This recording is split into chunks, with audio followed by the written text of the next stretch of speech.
أشهد أن لا إله إلا الله وحده لا شريك له وأشهد أن محمدا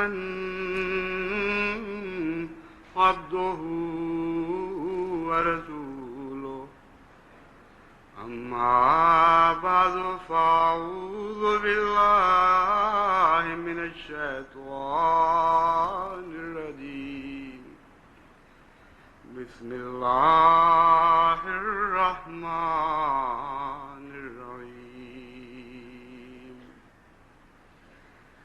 الحمد لله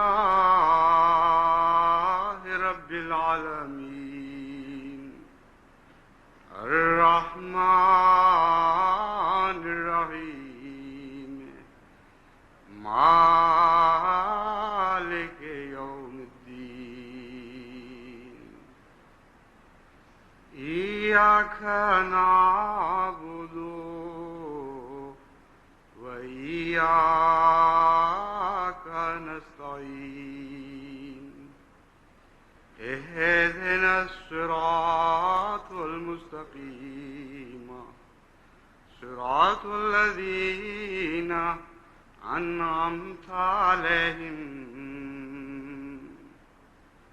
غير المغضوب عليهم ولا الضالين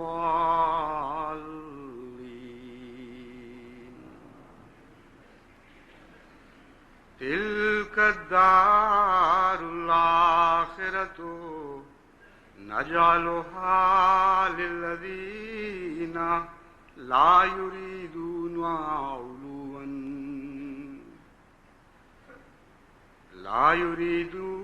علوا في الأرض ولا فسادا والعاقبة للمتقين.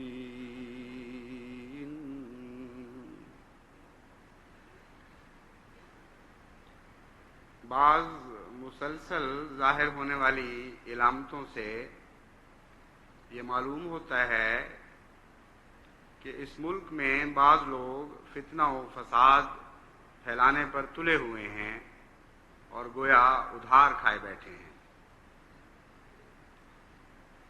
یہ ادھار کھائے بیٹھنے کا محاورہ بھی بڑا دلچسپ ہے. جیسے کوئی کسی سے پیسے لے چکا ہو اور یہ کہے کہ یہ ادھار ہے، جب تک میں تمہارا مقصد پورا نہ کر دوں اور یہ فساد برپا نہ کر لوں مجھ پر یہ ادھار ہے. تو اللہ بہتر جانتا ہے کہ کن معنوں میں یہ محاورہ ان فساد پھیلانے والوں پر صادق آتا ہے. لیکن جہاں تک علامتوں کا تعلق ہے اس میں کوئی بھی شک نہیں کہ بہانے ڈھونڈ رہے ہیں کہ کسی طرح ہمارے عزیز اور پیارے محبوب وطن میں فساد برپا کر دیں.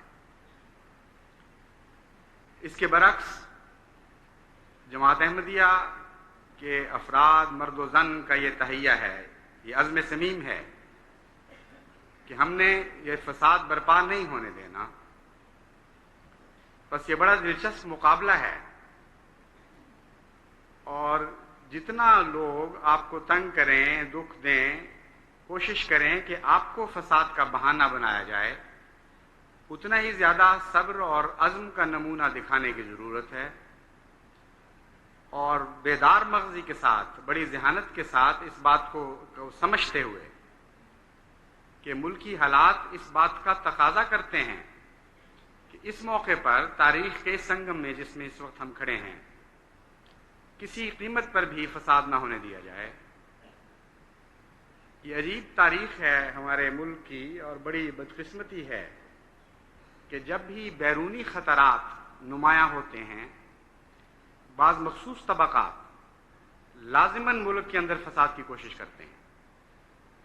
وہ معلوم ہیں، وہ معروف ہیں اور ان کی تاریخ انمٹ حقائق کے ساتھ لکھی گئی ہے اس قوم کی تاریخ میں، اور سب پہچاننے والے ان کو پہچانتے ہیں.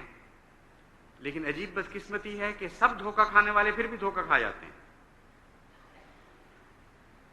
جب بھی اس ملک میں اندرونی فساد بپا ہوئے ہیں لازماً ہمیشہ کوئی بیرونی خطرہ سر پہ منڈلا رہا تھا، اور اندرونی فسادات نے ان خطرات کو تقویت دی۔ اس لیے ہر محب وطن کا فرض ہے کہ وہ کسی قیمت پر بھی اس ملک میں فساد نہ ہونے دے۔ جب ہم یہ کہتے ہیں کہ محب وطن کا فرض ہے تو صرف پاکستان کے احمدی میرے مخاطب نہیں ہیں، تمام دنیا کے احمدی اپنے اپنے ملک، اپنے اپنے وطن کے محب وطن ہیں، اور ہمارا یہ ایمان ہے اور یہ ہماری تعلیم ہے کہ آج دنیا کی تمام قوموں میں سب سے زیادہ سچائی اور وفا کے ساتھ اگر کوئی اپنے وطن سے محبت کرتا ہے، جس کے ایمان میں جزو ایمان بن گئی ہے وطن کی محبت، وہ جماعت احمدیہ کے افراد ہیں۔ بس اس پہلو سے اگر ہم زیادہ وسیع نظر سے دیکھیں تو ساری دنیا ہی اس وقت فسادات کا شکار ہے، اور تمام دنیا میں بعض تخریبی طاقتیں جو بڑے بڑے عظیم ملکوں سے بھی تعلق رکھتی ہیں اور نسبتاً چھوٹے ملکوں سے بھی تعلق رکھتی ہیں، وہ یعنی پوری طرح سرگرم عمل ہیں کہ کسی طرح فساد برپا ہو۔ بس کل عالمی جماعت کا اس کے مقابل پر فرض ہے کہ اپنے اپنے وطن میں ہر وہ ذریعہ اختیار کریں جس کے نتیجے میں فساد دب جائے اور فساد کا کوئی موقع پیدا نہ ہو۔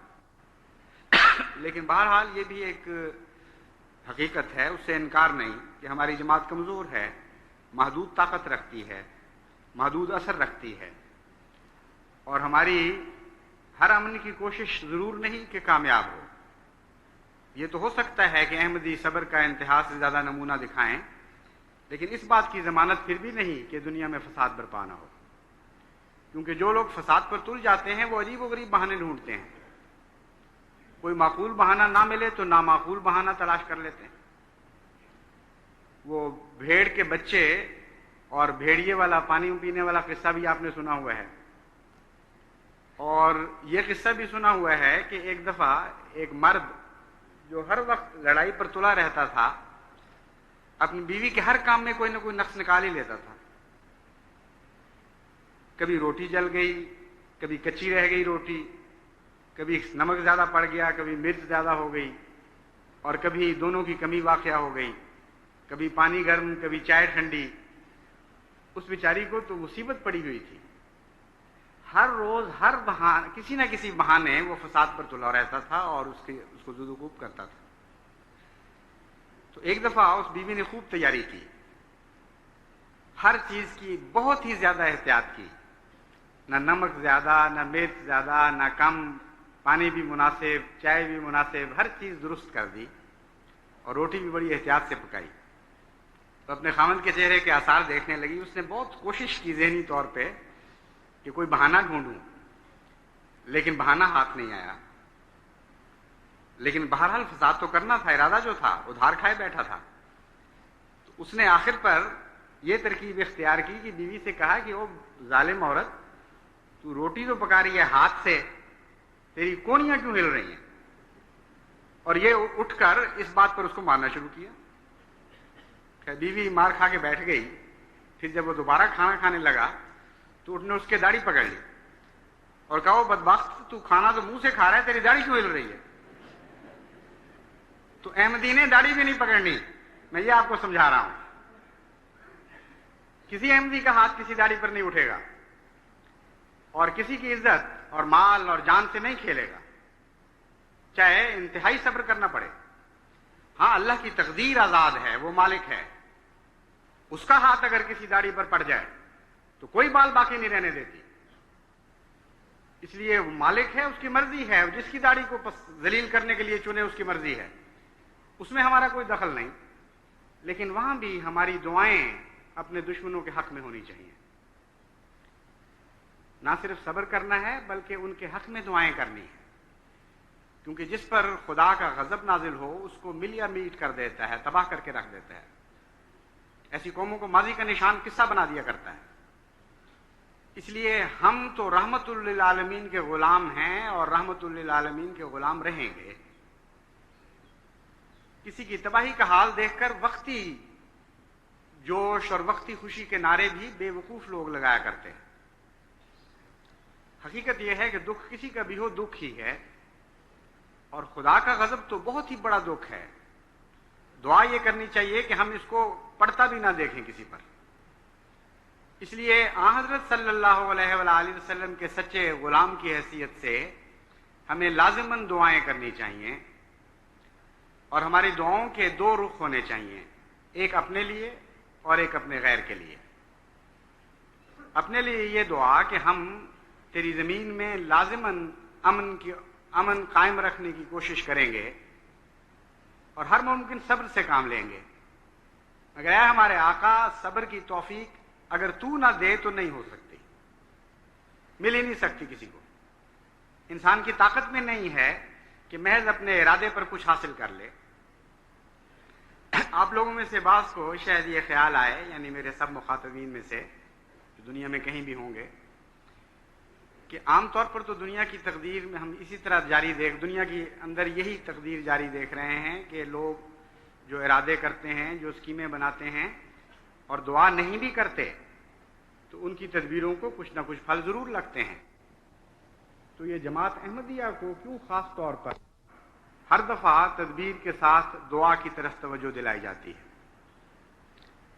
یہ اہم سوال ہے جس پر میں کچھ روشنی اپنے دوسرے مضمون سے ہٹ کر ضرور ڈالنی چاہتا ہوں۔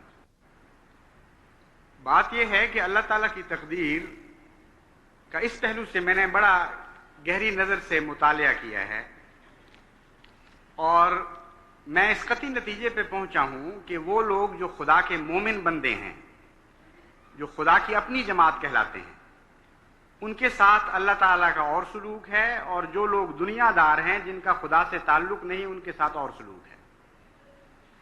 جو کٹ کر دنیا کے ہو چکے ہوتے ہیں ان کے لیے عام قانون جاری ہے، جو وہ کوشش کرتے ہیں اس کوشش میں اگر حکمت شامل ہو، محنت شامل ہو، تو اس کو عام دنیا کے دستور کے مطابق پھل لگتے رہتے ہیں۔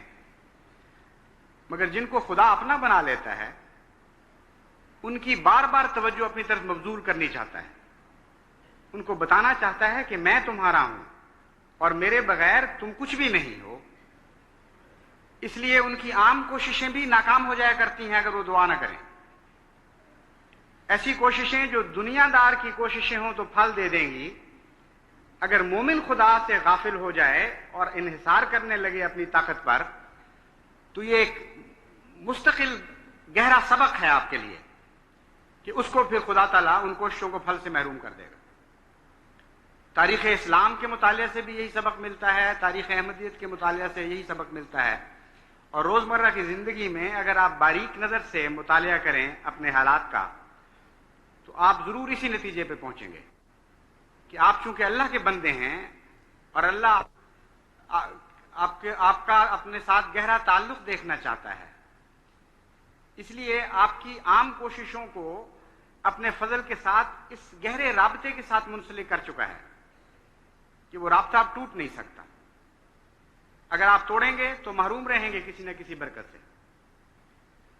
بسا اوقات میں نے دیکھا ہے کہ بعض کوششیں بہت اچھی کی جاتی ہیں، بڑی محنت سے کی جاتی ہیں، اگر غفلت سے دعا سے توجہ ذرا ہٹ جائے یا کم ہو جائے تو الٹ نتیجے ظاہر ہونے شروع ہو جاتے ہیں، اور جو ہی دعا کی طرف توجہ مبذول ہوتی ہے وہ ساری باتیں ٹھیک بیٹھنے لگ جاتی ہیں۔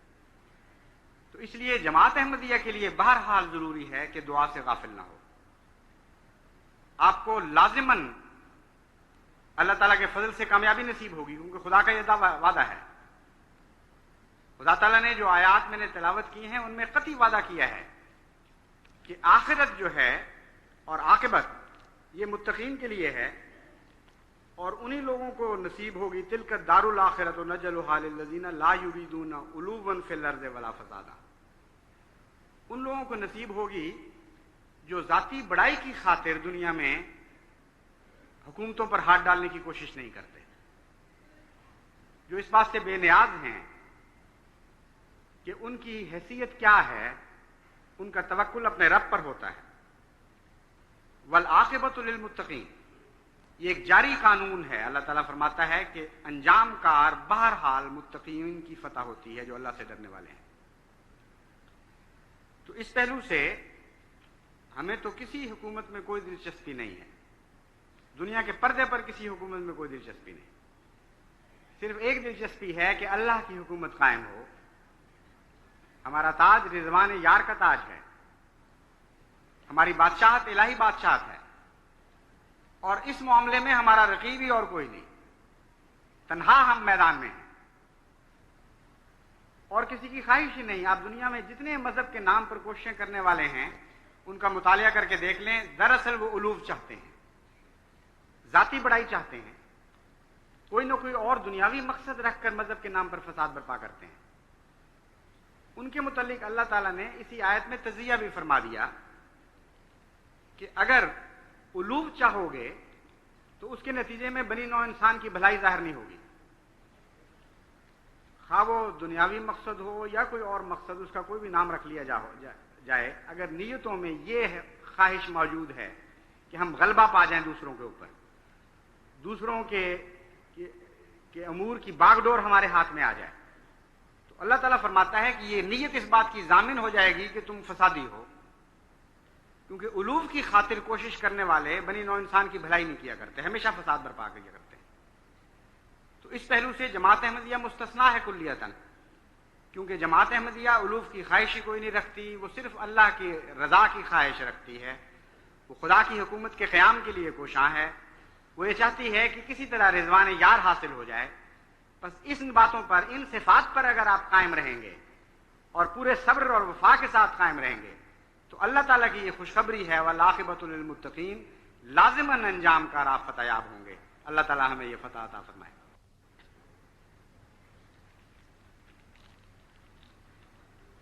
الحمدللہ نحمدہ ونستعینہ ونستغفرہ ونؤمن بہ ونتوکل علیہ ونعوذ باللہ من شرور انفسنا ومن سیئات اعمالنا، من یہدہ اللہ فلا مضل له ومن يضلله فلا هادي له، ونشهد أن لا إله إلا الله وحده لا شريك له، ونشهد أن محمدا عبده ورسوله۔ کل عصر کی نماز کے بعد واپس آتے ہوئے خواجہ عبد المومن صاحب نے توجہ دلائی کہ اب پھر گرمی بہت بڑھ گئی ہے، برداشت سے باہر ہوتی جا رہی ہے، تو دوبارہ دعا کی طرف توجہ کرنی چاہیے اور احباب جماعت کو تلقین کرنی چاہیے۔ چنانچہ میں نے ان سے کہا کہ انشاءاللہ کل خطبے میں تلقین کروں گا، لیکن صبح جب بادل دیکھے تو میں متردد ہو گیا۔ مجھے خیال آیا کہ اب اگر تلقین کی تو بعض کمزور ایمان والوں کے لیے ٹھوکر کا موجب نہ ہو، وہ اپنی بے وقوفی نادانی سے یہ نہ سمجھنے لگیں کہ جماعت احمدیہ اسی قسم کی دعائیں کرتی ہے، بادل دیکھ لیے تو تلقین کر دی اور بعد میں کہہ دیا دعا قبول ہو گئی۔ یہ غور کرتے ہوئے خیال آیا کہ تلقین نہ کروں، پھر خدا نے توجہ اس طرف پھیری کہ یہ بات بھی کامل عجز کے خلاف ہے۔ بات یہ ہے کہ ہزار بادل آئے ہوئے بھی بغیر برسے چلے جایا کرتے ہیں، ہزار علامتیں خدا کی رحمت کی ظاہر ہو بھی جائیں تو اللہ کے فضل کے بغیر وہ عمل میں نہیں ڈھلتی۔ اس لیے قطع نظر اس کے کہ کوئی ٹھوکر کھاتا ہے نہیں کھاتا، تم اپنے خدا سے اپنے معاملات صاف اور سیدھے رکھو اور عجز کے مقام سے نہ ہٹو۔ چنانچہ میں نے ارادہ کیا کہ لازماً تحریک کروں گا، اور اس کے ساتھ ہی مجھے اپنا ایک پرانا واقعہ بھی یاد آ گیا، شاید پہلے بھی بتا چکا ہوں لیکن ہے دلچسپ۔ ایک دفعہ ہم ڈلہوزی گئے اس نیت سے کہ برف دیکھیں گے، 6-7 بچے تھے، حضرت مسلم موعود نے ہمارے ساتھ ایک مربی بھیج دیے منتظم، اور ہمیں برف دیکھنے کے لیے بھجوا دیا۔ جب ہم جا رہے تھے تو رستے میں ایک پرانے پہاڑی آدمی نے، جو ہمارے ساتھ ہی بس میں بیٹھا ہوا تھا، اس نے باتوں کے دوران کہا کہ آج کل موسم ایسا ہے کہ برف ضرور پڑتی ہے، بادل آ جائیں صحیح، برف ضرور پڑ جائے گی، لیکن اگر بادل نہ ہوں گے تو پھر کچھ نہیں ہو سکتا۔ تو اپنی نادانی میں اور میں سمجھتا ہوں کہ اس نادانی نے ایک بڑا گہرا سبق عطا کر دیا، اس لیے بری نادانی نہیں تھی۔ اپنی نادانی میں ہم نے یہ دعا کی کہ اے اللہ میاں بادل تو بھیج دے، برف ہم آپ ہی بنا لیں گے۔ اور 7 دن وہاں ٹھہرے ہیں، سورج کا منہ نہیں دیکھا، مسلسل بادل رہے، اولے برسے ہیں، برف کا ایک فلیک نہیں گرا۔ اللہ تعالیٰ یہ بتانا چاہتا تھا کہ یہ بادل، یہ علامتیں، یہ کیا چیزیں ہیں؟ میرے غلام در ہیں، میرے تابع فرمان ہیں، میں حکم دوں گا تو کچھ کریں گے، اس کے بغیر کچھ نہیں کر سکتے۔ تو اس وقت سے ایک مستقل سبق مجھے میسر آ گیا کہ اصل بندے کا مقام یہ ہے کہ وہ دعا کرے اور ظاہری علامتوں پر انحصار نہ کرے۔ بس اب پھر ہمیں دعا کرنی چاہیے کہ اللہ رحم اور فضل کی بارش برسائے، موسم کو غربا، خصوصاً غربا کے لیے تبدیل کر دے۔ عمرا کو تو پھر بھی کچھ نہ کچھ سہولتیں حاصل ہوتی ہیں۔ یہاں ربوہ میں جو میں نے جائزہ لیا ہے، غربا کے مکان کی ایسی ناگفتہ بے حالت ہے کہ بہت ہی خطرناک حالات میں وہ زندگی بسر کر رہے ہیں۔ تو ان کا نام لے کر اگر دعا کریں تو شاید امیروں کو بھی فائدہ پہنچ جائے، ساتھ ہی وہ تو پہنچنا ہی ہے۔ تو اللہ تعالیٰ فضل فرمائے۔ عباد اللہ رحمکم اللہ، ان اللہ یامر بالعدل والاحسان وایتاء ذی القربی وینہی عن الفحشاء والمنکر والبغی یعظکم لعلکم تذکرون۔ اذکروا اللہ یذکرکم وادعوہ یستجب لکم ولذکر اللہ اکبر۔